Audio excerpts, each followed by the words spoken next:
Boa tarde, companheiros e companheiras. Iniciamos mais um seminário, né, do nosso ciclo aí de seminário do debate da estratégia brasileira. E hoje, com o grande camarada, né, a gente tentou em outros momentos, enfim, mas agora conseguimos, e com um tema bastante importante, né, e que para nós, o MPA, é um tema novo a ser estudado e que temos, né, aí muito a aprender com esse grande camarada, que é o Elias Jabbour, né, que é, além de companheiro, né, é um grande professor de pós-graduação em Relações Internacionais e em Ciência Econômica da Universidade Estadual do Rio de Janeiro. E aí, para se apresentar melhor, né, ele mesmo pode falar as outras atribuições que tem nessa vida militante, nessa vida, né, de formador dos movimentos e de tantas pessoas aí nesse tema tão importante, né, que temos que estar atentos e atentas. Então, Elias, mais uma vez, seja bem-vindo. Em nome do MPA, agradecemos aí muito por tua disposição, pelo teu tempo de poder estar aqui conosco nessa tarde de terça-feira, né? Estamos aí na nossa sala com 37, aqui são o número de participantes, porém, estamos dividindo algumas telas de computadores e celulares aí nesses rincões do Brasil. Bem-vindo, e está contigo a palavra. Tu tem aí 45 minutos e eu te aviso dentro do tempo aí, quando faltar 5 minutos para tu se organizar melhor, tá bem? Tá bom. Eu quero agradecer ao MPA pelo convite. Eu já fui apresentado, meu nome é Elias, eu sou professor dos programas de pós-graduação em Ciências Econômicas e em Relações Internacionais da UERJ. Eu já estudo a China já fazem... Minha primeira publicação sobre a China foi em 1996. Não sei nem se tem gente aqui que sequer era nascido quando eu escrevi meu primeiro texto sobre a China, mas é datado de 1996, o que daria aí 24 anos de atividade quase ininterrupta voltada a um objeto de pesquisa, que na verdade não é a China em si meu objeto de pesquisa. Meu objeto de pesquisa é o socialismo, né? Marx e Engels, eles deixavam muito claro que o socialismo ele era uma ciência e deveria ser tratado como tal. E a grande questão que eu tento responder na minha vida intelectual, na minha atividade intelectual, é se o socialismo é um projeto de sociedade com alguma plausibilidade no sentido econômico dela, né? Ou seja, no campo das emoções, no campo das ideias, no campo da vontade, ou seja, no campo da sociabilidade, ou seja, nós tratamos muito socialismo nesses campos muito mais como um mecanismo de defesa em relação ao mundo cada vez mais mercantilizado, individualizado, fetichizado pela mercadoria, do que do ponto de vista das possibilidades reais de construção do socialismo. Existe uma lacuna intelectual a ser preenchida nesse tema, né? E eu se eu fosse resumir a minha militância política, seria nesse campo, no campo de debate das ideias sobre a plausibilidade do socialismo, não é? Do ponto de vista político, eu sou militante do PCdoB, do Partido Comunista do Brasil, desde 1991, quando eu me filiei ao Partido Comunista do Brasil, quando eu fiz 16 anos de idade, em 1991, então eu já entreguei a minha idade aqui, tenho 44 anos, eu vou fazer 45 agora em dezembro, e eu sou do Comitê Central do PCdoB, ou seja, da Direção Nacional do PCdoB desde 2013, né, já faz 7 anos que eu fui eleito nos últimos 2 congressos do PCdoB. Eu fui eleito ao Comitê Central dessa organização, onde eu trabalho, basicamente, também nessa área de formação, e nesse tema de fronteira que é o socialismo. Nós encaramos no PCdoB essa temática da China, essa temática do socialismo como um tema de fronteira, ou seja, um tema que tem um campo a ser desbravado, existe um travamento teórico em torno disso, ou seja, muito se fala em socialismo, mas pouco se define o que é socialismo, pouco se cientificiza sobre esse conceito, sobre essa teoria, sobre esse corpo esse corpo de análise que se sintetiza sob o conceito de socialismo, né? Tanto é que socialismo hoje é um termo que qualquer um usa, né? Desde gente de direita até a esquerda fala em socialismo das mais diversas formas. Enfim, a minha tentativa de preocupação como já deixei claro aqui, a minha preocupação é exatamente essa, dar um caráter científico para uma proposta de sociedade que todos nós carregamos aí nos nossos ombros e nas nossas militâncias, né? Eu vou aqui compartilhar a tela, né? E aqui eu vou tentar apresentar de forma bem tranquila, de forma que todos compreendam bem. Aqui eu lanço aqui algumas anotações sobre socialismo de mercado e a nova economia do projetamento, que são duas linhas de pesquisas que eu trabalho, que são entrelaçadas, né? E que ao decorrer da minha apresentação vai ficar claro aqui do que se trata isso aí, né? Na verdade, é um trabalho intelectual que não tem sido fácil para mim tocar isso daí. Tem outras pessoas que também trabalham comigo nesse projeto, que têm colaborado bastante. Enfim, vou explicar para vocês durante a minha apresentação do que se trata essa questão do socialismo de mercado e nova economia do projetamento, tá? Estou tentando não estou conseguindo passar para frente aqui tá. Eu coloco aqui eu parto de um pressuposto, quando eu falo de nova economia de projetamento, socialismo de mercado, que a capacidade de interpretação teórica do que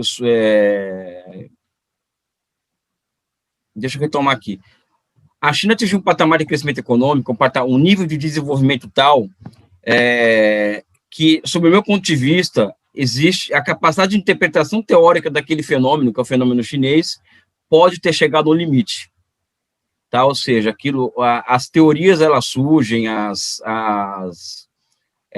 muitas vezes em grande parte, como reflexo também do nível de desenvolvimento das suas produtivas, né? Então, a agricultura também, existem as teorias sobre desenvolvimento agrário, que elas abarcam a agricultura em seus diferentes pontos, níveis de desenvolvimento, a mesma coisa na questão industrial, não é?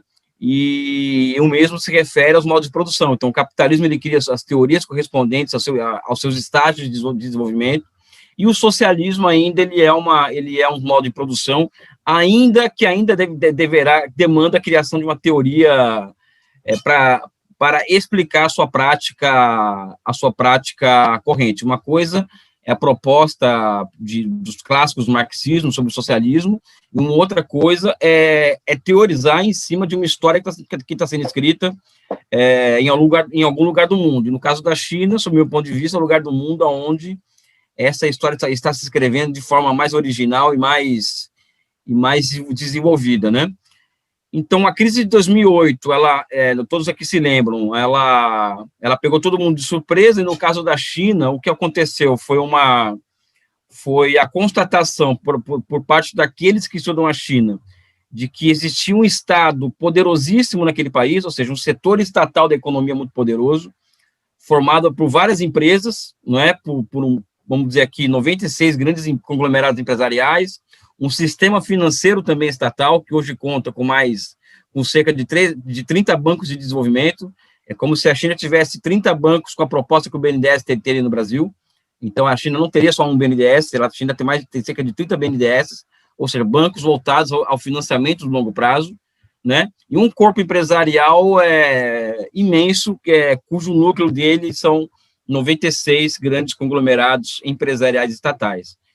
Esse grande setor privado, setor estatal da economia, que fica muito claro aos olhos das pessoas no pós-crise de 2008, na minha cabeça, ele passa a demonstrar para mim, ficou bem claro para mim, que existe a partir de 78 até hoje, né, a China foi se transformando e foi se consolidando o que eu chamaria de nova formação econômico-social, né? E essa nova formação econômico-social, eu daria o nome de socialismo de mercado, A formação econômico-social é um conceito marxista para designar as totalidades, uma totalidade objetiva de dada sociedade, ou seja, os elementos mais gerais de uma sociedade. Por exemplo, existem as formações econômico-sociais de tipo capitalista.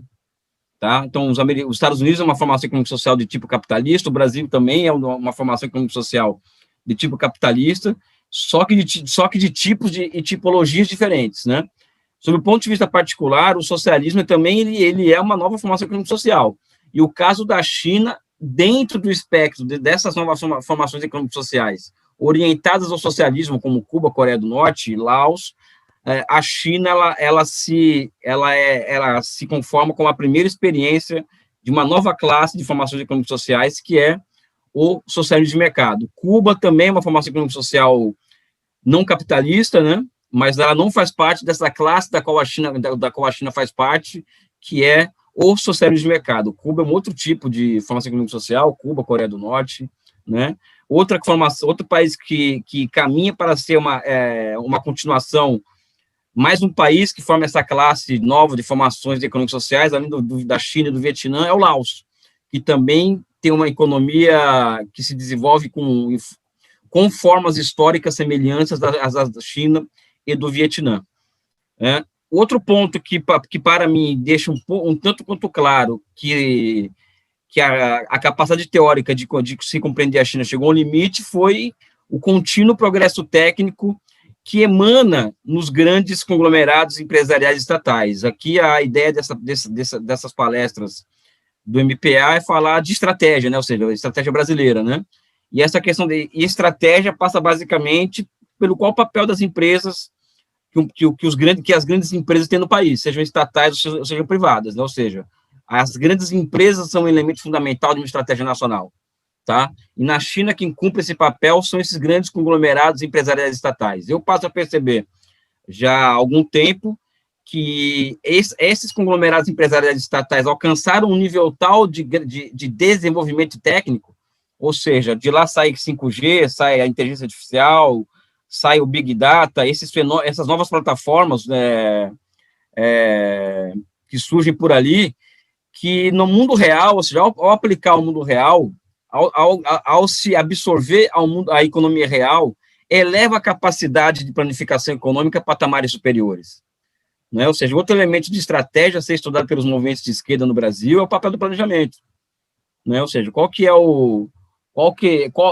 é a importância que daremos da planificação econômica com um projeto popular no Brasil? Né? E eu acredito que a China, nesse aspecto, ela nos traz muitas lições. Né?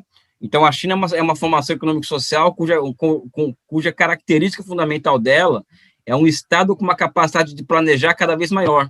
E não somente capacidade de planejar, mas de executar grandes empreendimentos ao mesmo tempo, né? Ou seja, ele tem um braço financeiro muito poderoso e um braço estatal no setor produtivo muito poderoso. Aqui, vocês imaginem um país com 96 empresas do porte da Petrobras, por exemplo, com o princípio da Petrobras, ou seja, empresas que cumprem papel de Estado, cumprem papel de executar estratégias de Estado, ou seja, a China tem 96 empresas com essa característica, né? Empresas públicas, né? Empresas voltadas a executar tarefas de Estado, vamos dizer assim, né? Juntando esses elementos todos que eu estou colocando aqui, sendo bem telegráfico, eu acredito que a China alcança um outro patamar de desenvolvimento, e é justamente esse outro patamar de desenvolvimento que as teorias correntes são incapazes de explicar, né? Esse novo patamar de desenvolvimento que a China alcança, eu nomeei de nova economia de projetamento, tá? Que, a meu ver, é o grau mais avançado de desenvolvimento, engenharia social, vamos dizer assim, mais avançada que existe no mundo de hoje, é o que é de mais avançado dentro daquele modo de produção socialista anexo àquela formação econômico-social, né? Ou seja, o que é de mais avançado naquela formação chinesa é essa nova economia de projetamento. No debate, vão anotando as questões aí, pessoal, que eu peço muito, que é um tema que é um tanto quanto complicado, não é tão fácil. Eu quero que vocês façam todos os tipos de perguntas, que eu vou responder todas elas com toda certeza, tá? Essa questão da China, a natureza do fenômeno chinês, existe uma existe um senso comum que fala que a China é um país capitalista, né? Ou seja, isso é desde a direita até a esquerda, o senso comum de que a China é um país capitalista, e não existe nem discussão sobre isso, né? O debate é tanto quanto travado, né? Quem pensa diferente como eu, por exemplo, não tem tanto espaço para falar o contrário, ou seja, é capitalismo e acabou. Isso, inclusive, no nosso campo político, né? Do meu ponto de vista, sobre do ponto de vista particular, eu acredito, como disse aqui, que em 78, a China inaugura uma nova classe de formações econômicas sociais. Uma característica dessa nova classe de formação econômicas sociais é que a China, em 78, ela cria instituições que levam o país a se reencontrar com as suas raízes mercantis. Ou seja, a economia de mercado na China tem 3.000, a economia de troca na China tem 3.600 anos, não é?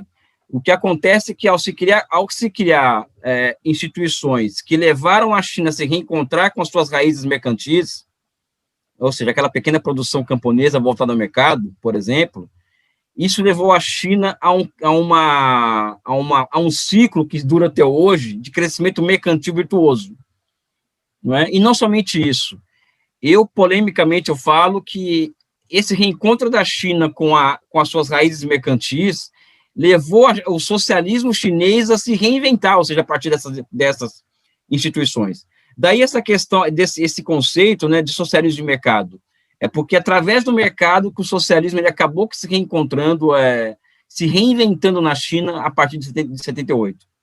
Eu quero deixar bem claro com vocês que a minha visão de socialismo ela é uma visão muito aberta de socialismo, eu não tenho uma visão fechada. Eu acho que o socialismo ainda é uma forma histórica, é algo a ser construído historicamente, né? Então não cabe muito o que deve ser, o que será. Eu acho que é algo que está sendo construído historicamente. O dever de todos aqueles que estudam as possibilidades do socialismo é acompanhar o desenvolvimento dessa experiência, no caso da China, né? E também esse reencontro com as raízes mercantis, o crescimento mercantil virtuoso, levando o socialismo à sua auto-invenção, né?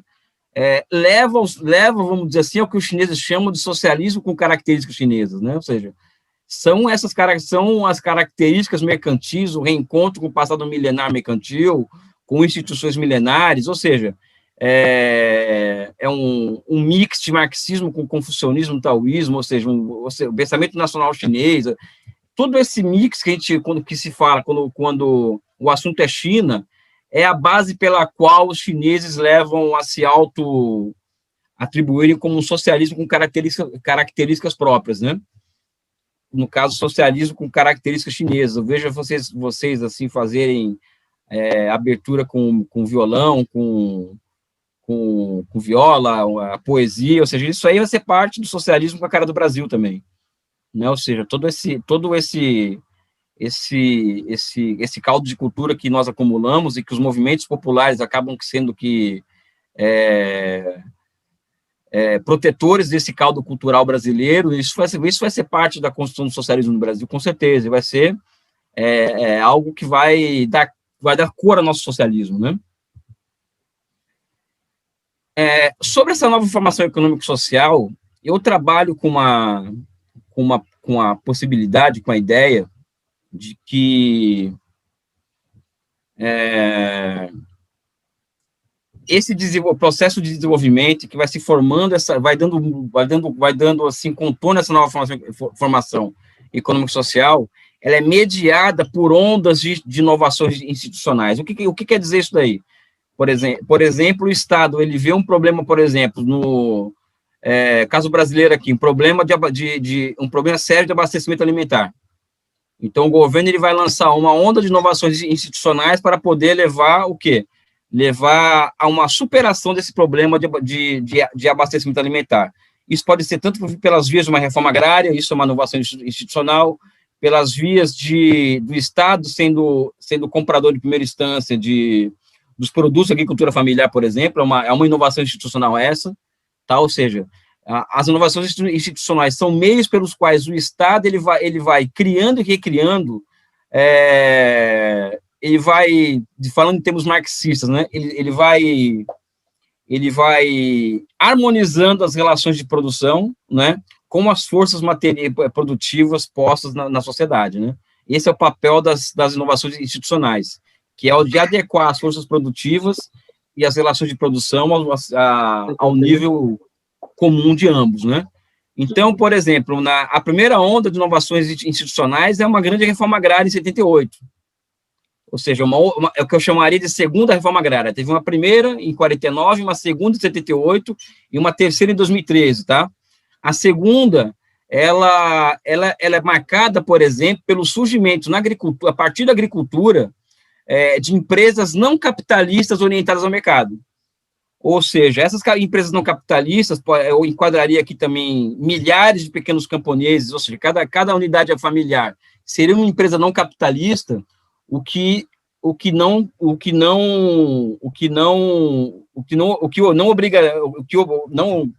fato de ser capitalista, por exemplo, não quer dizer que ela não seja orientada ao mercado. Eu posso me orientar ao mercado, mas sem ser capitalista, né? Então, a China surge uma gama de empresas não capitalistas orientadas ao mercado.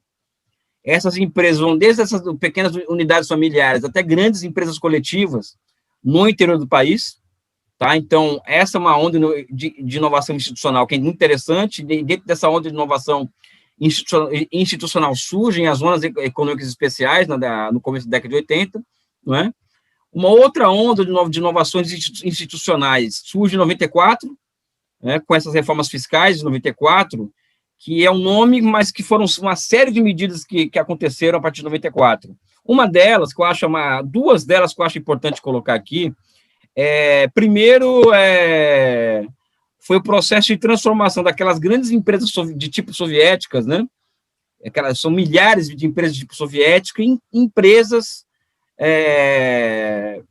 corporatizadas, ou seja, são um processo de fusões e aquisições, levou ao surgimento, na época, de 199 conglomerados empresariais estatais. Uma outra parte foi privatizada, que inclusive ela dá mais para o surgimento de um setor capitalista no país, e uma outra parte literalmente faliu. Surgiram esses 199 conglomerados empresariais estatais, que hoje são 96, reduziu-se desde então a 96, tá? Ou seja, houve uma reforma profunda no setor empresarial da economia chinesa. Ou seja, a principal característica dessa reforma foi orientá-las a agirem dentro das leis de mercado, ou seja, elas são empresas estatais, né? Elas são parte do pilar fundamental de um Estado que se diz socialista, mas em um mundo que é marcado por relações capitalistas de produção e de troca, né, essas empresas teriam que se adaptar a esse mundo. Então, elas passaram a ser orientadas ao mercado, né, e geradoras de valor, né? Quando eu falo geradoras de valor, estou falando de empresas que são voltadas à geração de valor, ou seja, de lucro, inclusive, né? E uma outra onda de inovação institucional traz que para os chineses o surgimento de uma instituição que é a SASAC, que é a SASAC, né? Que é uma instituição que ela é colada ao Conselho de Estado, e o papel dela é regular essas empresas estatais corporatizadas e cuidar dos interesses do Estado nessas empresas. Ou seja, a SASAC ela passou a ter um papel modernizador, primeiro desburocratizador na relação entre empresas e Estado, ou seja, ela substitui 9 ministérios, né, que compunham, que mediavam a relação entre empresas e Estado, e ela coloca metas às essas empresas estatais para que elas se transformem cada vez mais orientadas ao mercado, mais competitivas e mais globais, né? Eu costumo dizer também que essa instituição, a SASAC, ela é a manager do setor de mercado, é a gerente, né? Ou seja, é aquela grande instituição que dá um contorno quase que definitivo a esse tal de socialismo de mercado. No debate, a gente pode aprofundar esse negócio aí. Tentando aqui...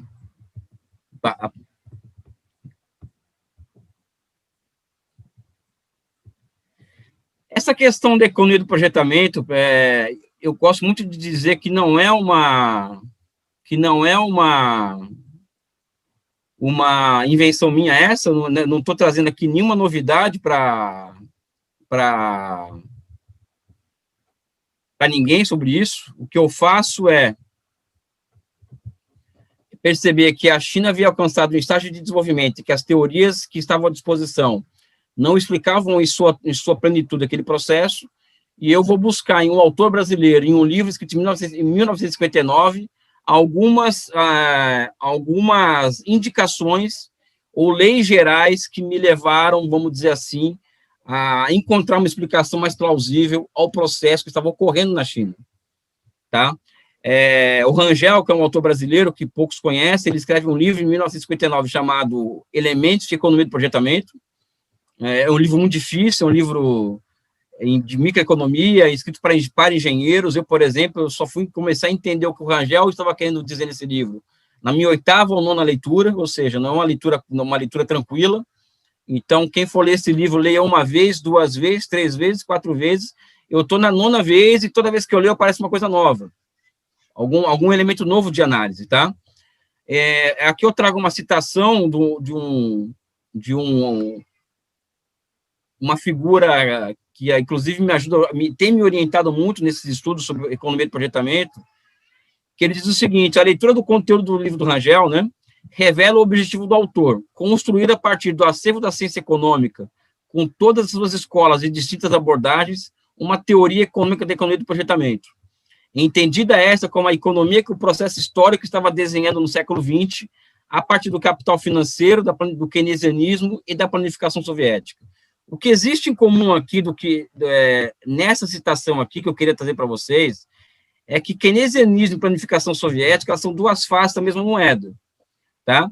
2 faces, por quê? Porque uma é sinônimo de capitalismo e outra de socialismo, só que é a mesma moeda no sentido de que são 2 formas de gerir uma economia em que o ser humano acaba que tendo, vamos dizer assim, o domínio sobre o processo objetivo, né?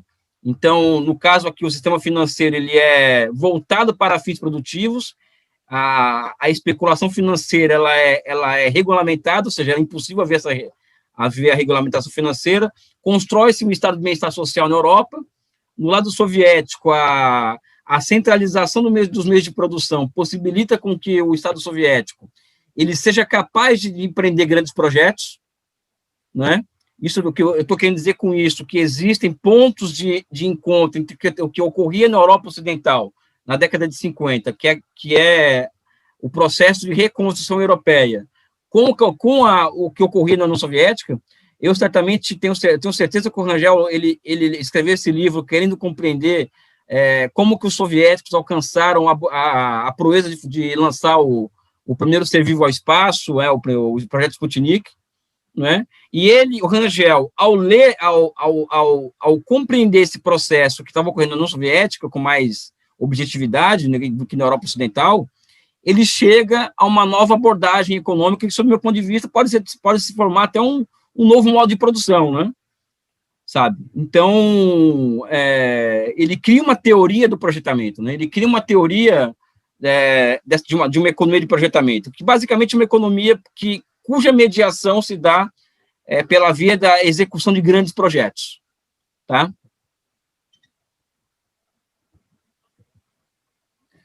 Aqui o Rangel, ele coloca no texto dele, no livro dele, as categorias fundamentais do projetamento. Eu vou explicar isso direitinho para vocês. São 2 categorias fundamentais que ele coloca: custo-benefício. Até aí, isso aqui é uma operação contábil, isso aqui não tem nenhuma novidade também. Que qualquer projetista, engenheiro de projeto, economista de projeto, vai partir desses 2 pontos de abstração. Agora, lendo ou seja, relendo e relendo o que ele escreve, e que também tinha um problema o Rangel, ele escrevia para ele, né? Não para os outros, né? Então é um problema pessoas que escrevem para eles. O Rangel tinha esse problema, né? De uma frase despretensiosa dele, eu tiro muitas consequências aqui. Toda a teoria do projetamento não passa, em última instância, de um esforço para precisar esses 2 termos, custo-benefício, para com eles construirmos uma razão. Aqui razão está em negrito, porque eu conheço Aristóteles um pouco, e eu tenho certeza que o Rangel também leu Aristóteles, né? Mais adiante eu vou explicar por que desse negócio aqui. Essa frase está solta aqui no livro do Rangel, só que eu puxo essa frase e dela extraio muitas consequências. Então, razão não está aqui em negrito à toa. Tá? Inclusive, se vocês forem perguntar para mim o que é socialismo hoje, eu vou relacionar socialismo com isso aqui, com razão. Tá? Mais adiante, nós podemos falar sobre isso também. A missão do projetamento econômico consiste em encontrar a denominação comum para os dois termos da razão benefício-custo ou benefício econômico, sob o ponto de vista econômico. Até aqui também não tem nenhuma novidade, nada que não seja de difícil compreensão. Agora, essa uma linha do livro dele, para você ter uma ideia da forma como eu li esse livro dele. Aí ele traz uma definição de riqueza. Riqueza é a qualidade que tem certas coisas serem úteis à sociedade humana. Aqui eu tive certeza que ele leu Aristóteles, porque esse conceito de utilidade aqui é Aristóteles, ou seja, essa definição de riqueza é aristotélica. E é isso aqui que, em certa medida, Josi, sob o ponto de vista particular, é o que pode vir a ser socialismo, entendeu?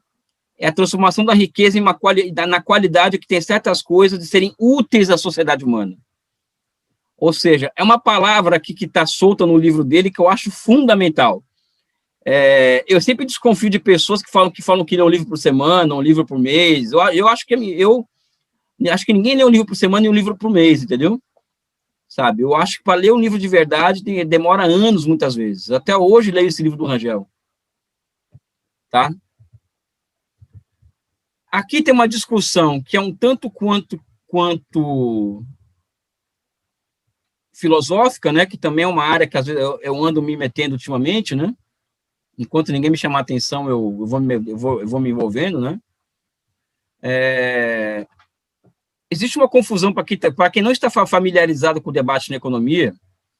Existe um conceito na economia que é da utilidade marginal, que é um conceito neoclássico, né, ou seja, quando eu falo neoclássico, imagine um economista liberal ou neoliberal como ele raciocina.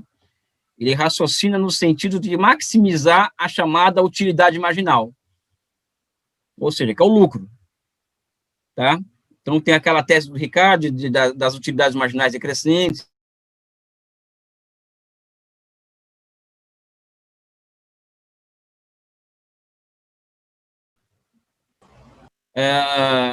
Errei aqui, volta.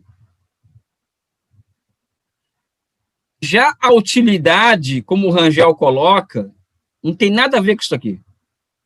Aqui a utilidade que o Rangel coloca seria a métrica pela qual uma economia de projetamento altamente desenvolvida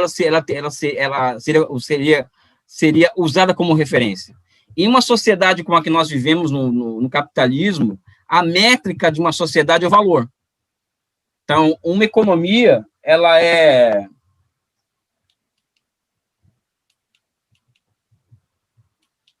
Acender a luz aqui, que deu um problema aqui. Desculpem.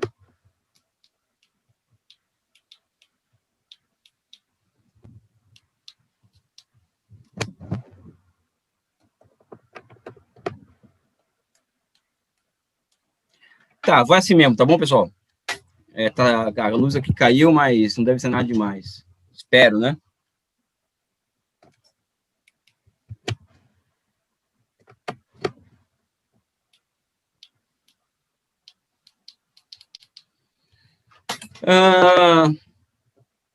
Então, utilidade seria a métrica pela qual uma economia de projetamento ela teria como referência.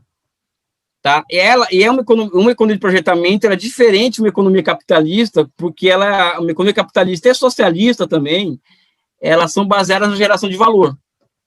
A transição para uma economia de nível superior também é a transição de uma sociedade referenciada na geração de valor para uma sociedade referenciada na geração de utilidade. Utilidade vista como a riqueza, vamos voltar aqui, riqueza como uma qualidade que tem certas coisas serem úteis à sociedade humana. Ou seja, a utilidade nesse sentido que eu estou colocando aqui, ó, tá? Que eu puxo também de Rangel. Sobre o ponto de vista particular, eu vejo a economia do projetamento como uma economia em que existe um processo de maxi-racionalização da produção. Isso significa que a razão acaba se transformando no elemento que conduz uma economia, a construção econômica, né? Ou seja, o contrário de uma economia capitalista, que ela é governada muitas vezes pela anarquia da produção. Uma economia de projetamento, ela é o oposto nesse aspecto. Acho que a China está demonstrando isso, né? É uma sociedade aqui completamente guiada pela ciência, né? E a questão que a mudança em uma economia desse tipo, de projetamento, existem convites à mudança, né? E os convites à mudança ocorrem a partir dos efeitos globais específicos do projeto tem sobre a economia. Por exemplo, vamos fazer, por exemplo, uma barragem, por exemplo. Existe um movimento dos afetados, como que é aquele movimento que o pessoal que é afetado por barragens faz, não é isso? Que as pessoas são afetadas por barragem, pela construção de usinas e tal, e elas são afetadas. Ou seja, a construção de uma usina hidrelétrica, ela vai trazer problemas, vai trazer contradições, como todos aqui nós sabemos. E essas contradições, elas são efeitos globais e específicos do projeto. E isso enseja o que eu chamaria de convite à mudança. Tá? Esse convite à mudança, ela se dá pela via da tecnologia. Novos aportes tecnológicos demandam novas racionalidades ao processo e também a solução de novos problemas anexos à questão tecnológica, e também a luta de classes. Ou seja, a luta de classes, ela aponta a necessidade a um convite à mudança, né? Ou seja, você constrói uma usina hidrelétrica, você vai desalojar várias pessoas, não é? E isso é gasolina na fogueira da luta de classes, é parte da luta de classes. Tá? Então, essa questão levantada por esse problema, ela acaba que sendo um motor do processo de desenvolvimento, não é? Porque eu trabalho também com a hipótese de que uma economia, não existe ponto de equilíbrio em economia. Economia é algo que está saltando o tempo inteiro de pontos de desequilíbrio a outro. Não existe uma zona de conforto, não existe isso. Na minha visão de economia, não existe o equilíbrio, né? Então, o projeto chega ao planejamento, ou seja, o projeto ele media a relação entre o concreto e o planejamento, no sentido filosófico da palavra, via saltos de um desequilíbrio a outro aqui, até o momento em que a tecnologia se transforma em instrumento fundamental à atração que a razão pode exercer sobre o processo produtivo. Ou seja, a tecnologia, vamos ver agora, vou dar um exemplo aqui, disso que eu estou colocando aqui para vocês, para sair da questão teórica. A China tem um problema muito sério de trabalhadores de carvão que descem naquelas minas de carvão, retiram carvão e voltam. Isso é um problema de saúde pública, condições trabalhistas horrorosas, tudo isso que vocês sabem que envolve a extração de carvão, tá? Os chineses, a partir da utilização da plataforma 5G, que é a chamada tecnologia, não é? E da inteligência artificial, está implantando lá formas alternativas de extração de carvão. Nesse caso, nessas experiências que estão sendo feitas na China, o que está acontecendo?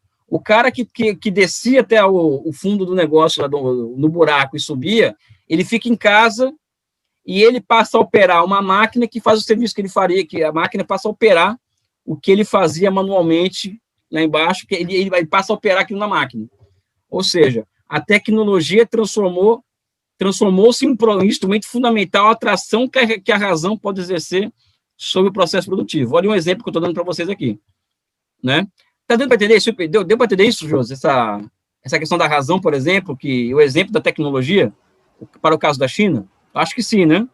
Sim, Elias. Pode ir tocando, o pessoal pode ir deixando as perguntas, as dúvidas. É bom ficar com dúvida para ir perguntando aqui no chat.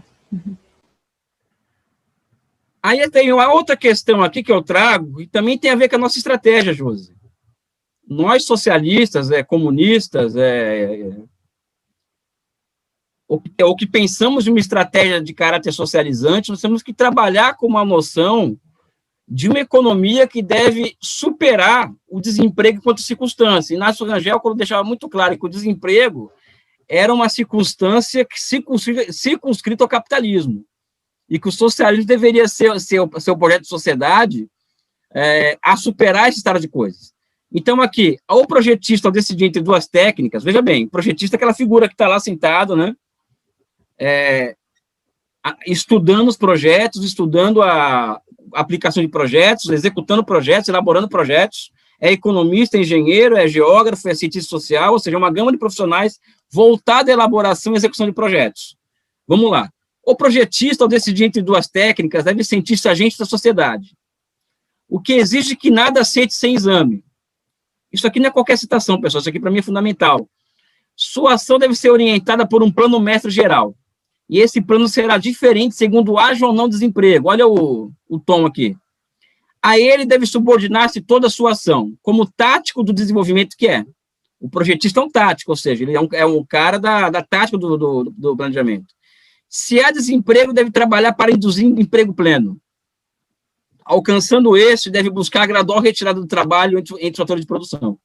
Ou seja, o exercício que a razão tem sobre o processo de produção, aliás, o poder que a razão tem sobre o processo de produção, ela deve ser colocada à disposição para gerir uma sociedade que supere o desemprego enquanto circunstância. Então, uma economia de projetamento, ela tem milhares de pessoas voltadas, eu vou falar isso mais adiante, quando eu vou até falar do Che Guevara, já que mostraram o Fidel aí, eu vou até trazer o Che Guevara para a discussão daqui a pouco, tá? Para vocês entenderem o que eu estou colocando. Mas isso aqui, para mim, é uma visão revolucionária do ponto de vista da ciência econômica. Não é? E é isso aqui, em certa medida, o que a China está fazendo hoje, né? Isso que eu estou colocando aqui. Eu vou falar mais adiante disso. Eu quero voltar aqui, agora saindo da velha economia de projetamento rangeliana para a nova economia de projetamento. Eu coloco aqui 3 níveis fundamentais de análise. Tá? O primeiro nível, aí sobre a nova economia de projetamento, porque essa antiga que o Rangel viu tinha acabado. Quando acabou a União Soviética, e a financiarização passou a ser o elemento dominante a dinâmica de acumulação dominante no mundo, as economias de projetamento, elas quebraram, deixaram de existir. E também os Estados Unidos, ao se transformarem em um keynesianismo militarizado, também suplantou a ideia de economia de projetamento. Tá? É aí que eu percebo que isso ressurge na China com força. Quando fui analisar o pós-crise de 2008. E eu sugiro 3 níveis fundamentais de análise. A formação dos grandes conglomerados empresariais estatais sob controle da SASAC. Isso é um marco fundamental de análise. Tá? A evolução das políticas industriais chinesas desde o 10º plano quinquenal, 2001 e 2005, e a planificação e as diferentes faces históricas da China. Então, são 3 marcos fundamentais de análise. Aliás, quem quiser estudar isso aqui, pode me procurar, mestrado, doutorado, que está ajudando. Está aqui presente a Melissa Cambuí, que está estudando essa questão do papel da SASAC em uma economia de projetamento, está aqui presente entre nós aqui na apresentação, está aqui assistindo, ela está estudando isso aqui. Eu quero fazer um desabafo com vocês aqui, esse projeto de pesquisa que eu estou tocando, se eu tivesse 10 pessoas trabalhando comigo, para elaborar, para colocar no papel, divulgar, eu certamente já estaria em outro patamar. Eu queria me lembrar para vocês, eu sempre dou o exemplo do livro do Piketty, né, sobre aquele primeiro livro sobre a desigualdade e tal, agora o Capital, a desigualdade, toda essa obra do Piketty que está fazendo muito sucesso no mundo, né? Cada livro é 800 páginas. O Piketty tem uma equipe com com mais de 80 pesquisadores para tocar as pesquisas dele. Assim fica muito fácil fazer pesquisa, porque o Estado francês dá condições de fazer isso, né? O Estado brasileiro não nos dá condições de tocar um projeto ousado desse à frente, tá? Então, coloco esses 3 marcos aqui fundamentais de análise, tá? E aqui os desafios, vamos dizer assim, que levam a China aliás, a nova economia de projetamento, ela é resposta a desequilíbrios, né? Então, quais são os desequilíbrios e os desafios que levaram a China a empreender esse novo nível de desenvolvimento, esse novo patamar de desenvolvimento? Primeiro, essa relação de estagnação secular, ou seja, o mundo capitalista não cresce mais há muito tempo, a financiarização esgotou a capacidade de financiamento da produção, esgotou as possibilidades de crescimento econômico do capitalismo, ou seja, de geração de emprego, distribuição de renda, e a China é o oposto, né? Ou seja, o desafio chinês é continuar crescendo absurdamente. Tá?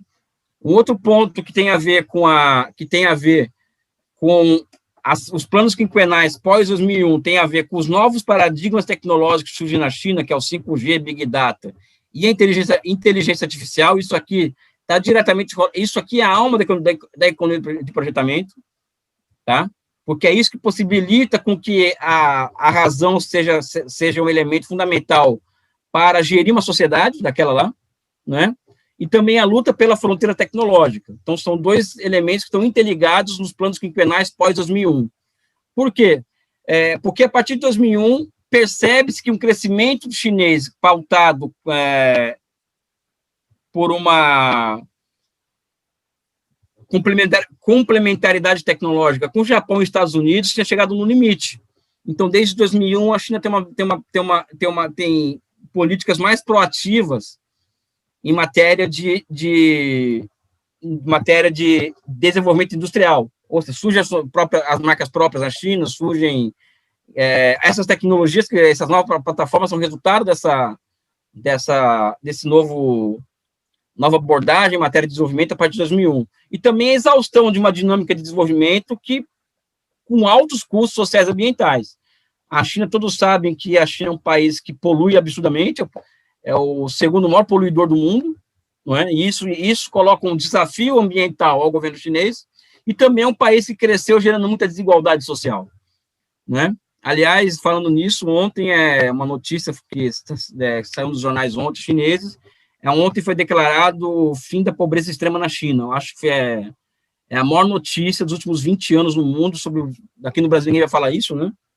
Mas é a notícia mais auspiciosa que o mundo pode ter nos últimos 20 anos, que foi o país com 1,4 bilhão de habitantes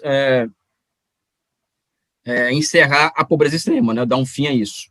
Mas é um país muito desigual, ou seja, e também é um país que para enfrentar essa desigualdade e superar essa desigualdade demanda novas formas de organização de produção, essa questão que eu coloco o papel da razão sobre o processo de produção, enfim, são os desafios, né? Isso aqui eu já coloquei aqui, em certa medida, não é? Ou seja, a corporatização dos grandes conglomerados empresariais estatais, as colocaram na linha de frente do progresso técnico e na gestão de novas e superiores formas de planificação, perceptíveis pela incorporação do progresso técnico à economia real, ou seja, a incorporação do 5G, inteligência artificial, para melhorar a vida daquele cara que ficava 12 horas por dia embaixo da terra tirando carvão de lá, tá? Ou seja, isso é planificar no nível superior. Inclusive, eu acredito, para quem fala, já que estamos falando de estratégia, que se quisermos compreender o século XXI, temos que dominar a ciência da planificação econômica. O grande desafio que eu acho para as esquerdas brasileiras, assim, do ponto de vista intelectual, é dominar a ciência da planificação econômica. Ou domina essa ciência, ou estamos fora do game. Nós vamos ser movimentos de agitação, de propaganda, de contestação à ordem, do anti-bolsonarismo, tudo isso. Mas se nós não tomarmos para nós certas tarefas intelectuais, nós não nos colocaremos à altura do desafio brasileiro. Tá? O segundo ponto que eu queria trazer aqui, a China se transforma, já está acabando a apresentação, tá? Só para avisar o pessoal aí. A China ela se transforma em uma economia baseada cada vez mais em grandes projetos voltados à construção de valores de uso. Tá? Ou seja, é uma economia que ainda é altamente voltada à geração de valores de troca, tá? Só que ela vai transitando, e aí nesse processo que surge a nova economia de projetamento, em uma economia cada vez mais voltada à construção de valores de uso, que é o estágio primário de uma economia baseada na utilidade, ou seja, uma economia que substitui o valor enquanto métrica do processo de produção. Quando vai chegar esse ponto em que a utilidade vai superar totalmente o valor? Somente quando o socialismo alcançar o nível que jamais foi alcançado por nenhuma experiência passada ou presente, ou seja, é muito tempo ainda, eu não coloco uma data para isso, não, essas coisas não se datam. Mas eu acho que 100, 200, 300 anos, eu acho que esse processo se completa, tá? Valores de uso, eu coloco ferrovias de alta velocidade, estradas, toda essa infraestrutura médica que ficou muito clara durante a pandemia, que os chineses conseguiram construir, ou seja, marcos institucionais que possibilitaram, que deram condições para que o país fizesse esse salto, né, que vocês percebem. Tudo isso é capacidade de construir grandes valores de uso. Em palavra corrente, eu definiria a China hoje como uma economia baseada na construção de grandes bens públicos, né? Eu acho que esse é o nome mais palatável, menos rebuscado. E aqui eu trago dois processos, né? Um que é a chamada incerteza keynesiana. A incerteza keynesiana, ela é o núcleo do capitalismo, ou seja, é aquela sensação, aquela expectativa de um empresário privado investir ou não.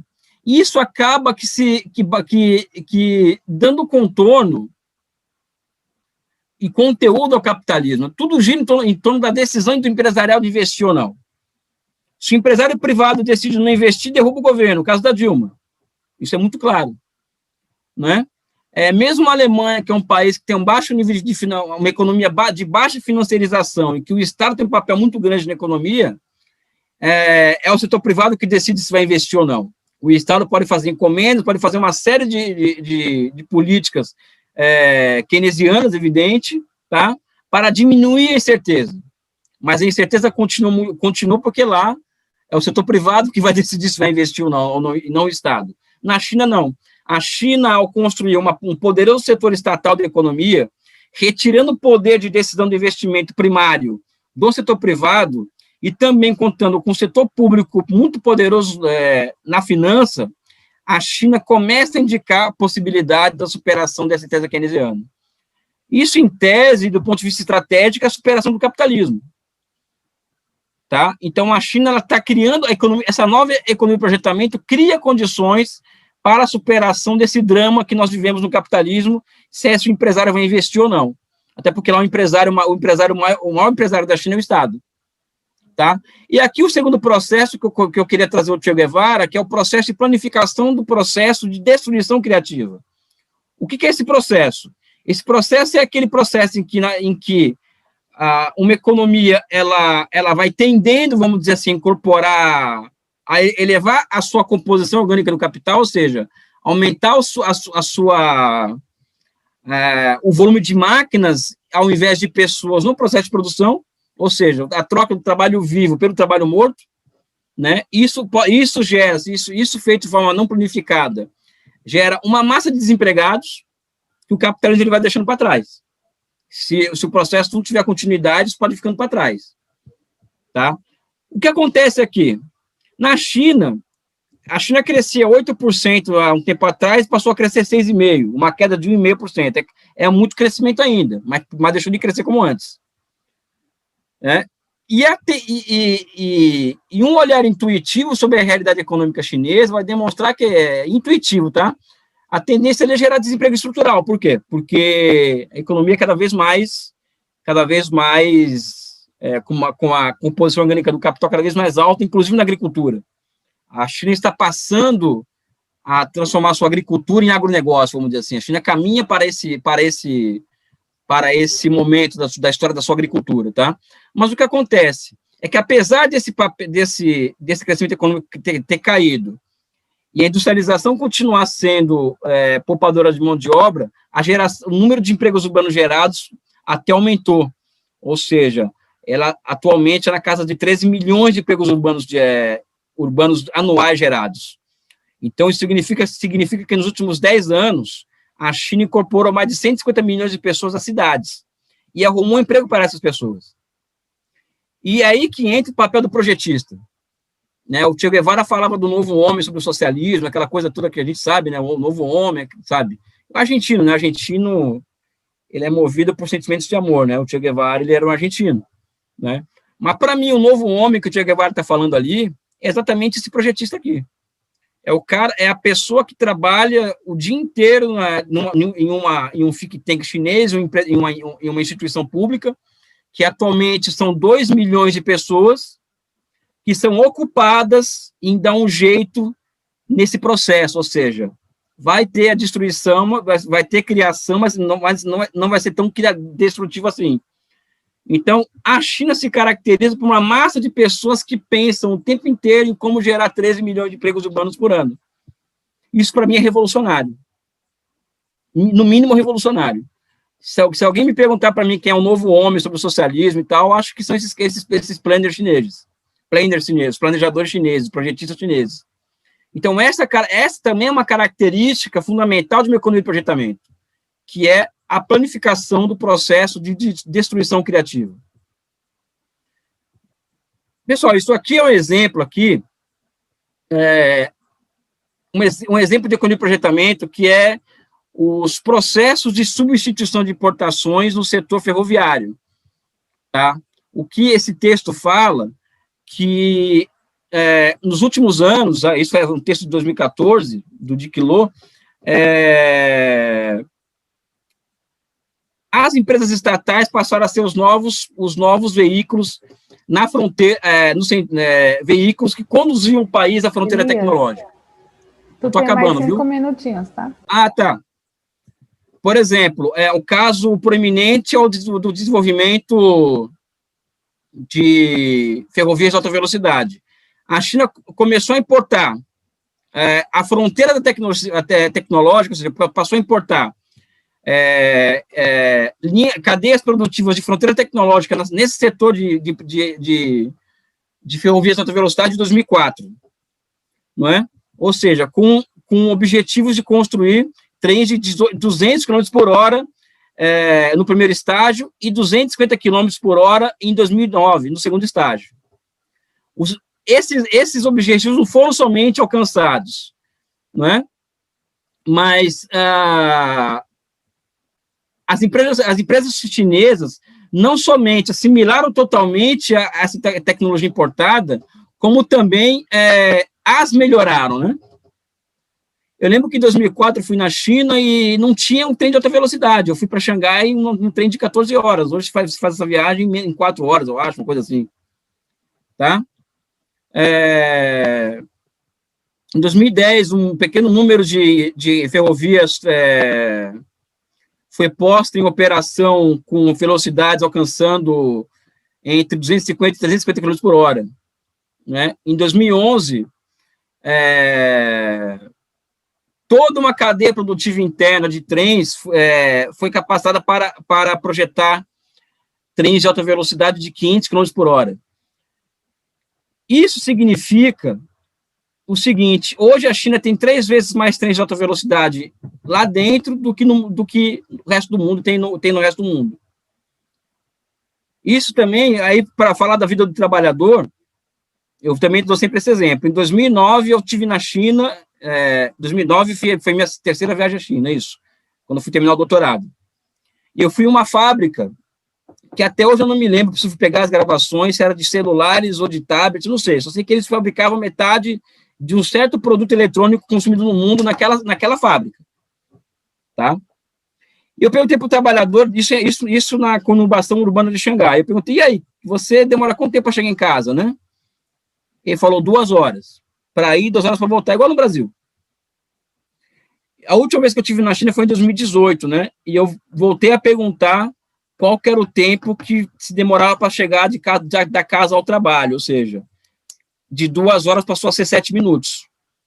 Ou seja, a China conseguiu construir todo um esquema de trens de alta velocidade, ligando a conurbação urbana de Xangai, por exemplo, que melhorou absurdamente a mobilidade urbana e, consequentemente, o nível de vida dos trabalhadores, né? Ou seja, são 4 horas a mais para poder viver com a família, fazer o que quiser, essa coisa toda, né? Esse processo histórico, né? Ou seja, 1/5 dos carros do mundo em 2017 foram vendidos a apenas 6 cidades chinesas. Em 2025, o projeto se a venda de 11 milhões de carros elétricos, sendo que deste montante, 19 serão vendidos na China, 14 na Europa e 11 nos Estados Unidos. No ano de 2040, a previsão é que 40 milhões de veículos elétricos na China.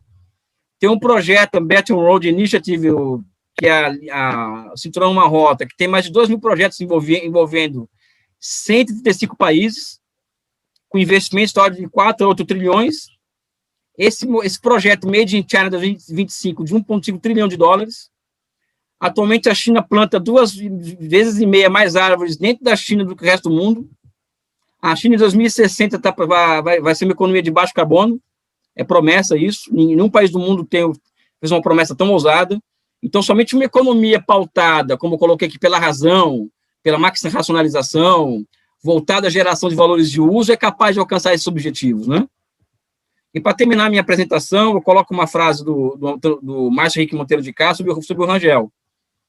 E a economia do projetamento. Essa frase aqui é sobre a economia do projetamento, tá? É uma antropologia filosófica que pensa o homem em sua afirmação racional. Razão, pessoal, de novo aqui, ó. Sem fetiche de senhor do seu destino. A crença no progresso e traços prometeicos na relação com a natureza completa uma visão que tem raízes no racionalismo clássico. Aqui, essa frase eu acho fantástica, né? O socialismo não é um fato fortuito. É o dever esperado que está sendo construído historicamente. Enfim, eu fico por aqui, pessoal. Obrigado. Vamos lá. Elias, nós te agradecemos muito pelo teu tempo, né, pela tua disposição. Tu contribuiu bastante e trouxe vários elementos que temos que aprofundar, temos que estudar.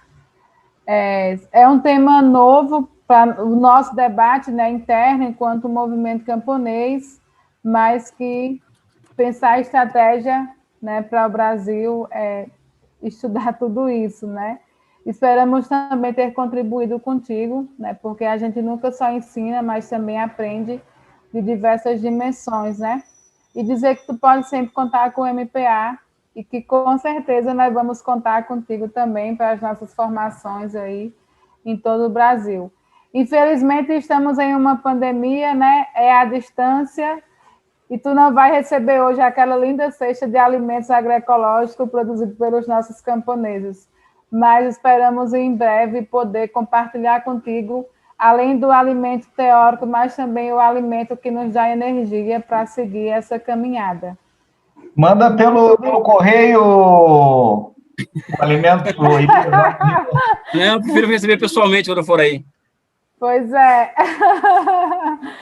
Não, contem comigo. Assim foi. Eu aprendi muito, assim. Primeiro que eu aprendo muito com o povo, né, cara? Então, minha mãe era sua voz é de nordestina muito forte, um acento nordestino muito forte.